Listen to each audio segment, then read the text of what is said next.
you've been doing it for a while, that you're dating the same person over and over again. Ladies, he's am I right? He's usually a technocrat of some sort, a systems engineer. He shows up on the date wearing pleated khakis and a golf shirt with the logo of the company he works for emblazoned across the breast. KPMG, SAIC, Deloitte.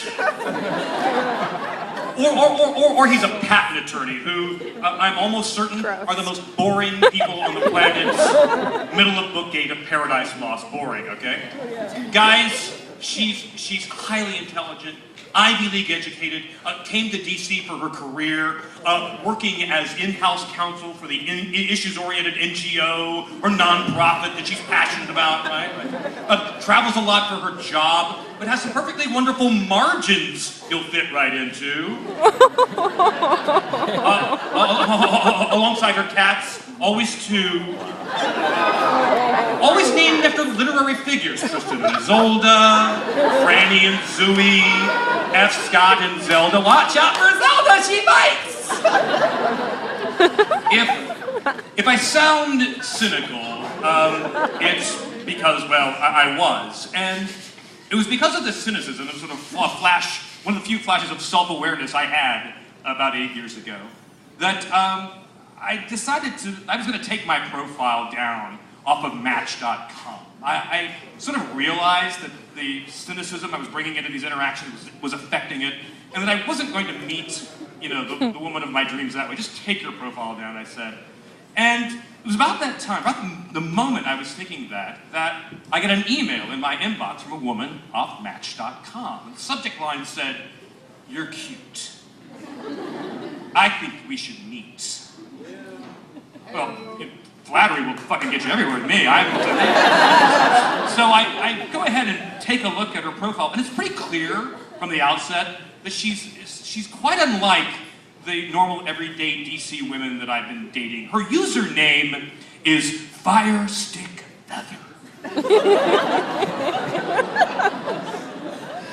And I take a look at her profile, and it's again really clear that she's quite unlike your normal average DC woman. In fact, it's clear that she's spending a lot of time in the New Age section of a bookstore. Remember bookstores? Bookstores are great. Remember those? Those are fantastic.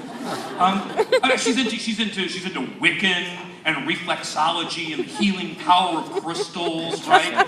And I take a look at her photos, and there's pictures of unicorns and rainbows and unicorns on rainbows, and pictures of her. And she's an extraordinarily attractive woman, but she seems to be taking her fashion cues from the peasant class of a third world country. There's bandanas and drop cloth clothes and cheesecloth clothes. And I thought to myself, Sean, that's your problem right there. You, unlike this woman, are clearly not open to the possibilities and potentials of the universe.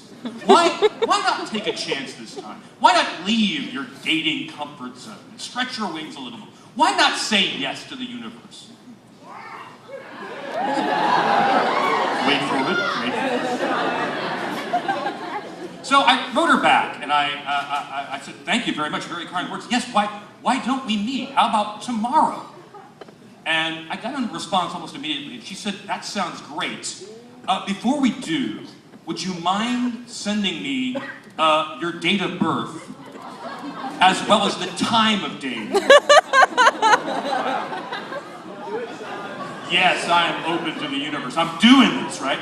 So I send her back my information, and I get an email response back about an hour. It's got an attachment to it, and she's charted out our astrological compatibility. Wow. And there's like verbiage in it that says, "Yeah, well, Sean, that you're a Gemini and I'm a Pisces, and you're not a water sign and I am, but you're close to the cusp of Cancer, which is also a water sign. So we have to understand that later in the month we might start to get a little fluid, but otherwise we can see each other. The universe has countenanced our being together. I am going on this date." I show up at the coffee shop where we agreed to meet, and she immediately begins talking about the things that she's passionate about, the things that are outlined in her profile. And let me just say that I can't detect an instant. She's she's quite sincere.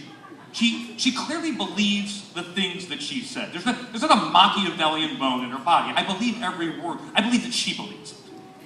And to hammer home the point of how sincere she is, she, in addition to all that, is an up speaker. So the intonation of her sentence, all the ends of them, and so Sean.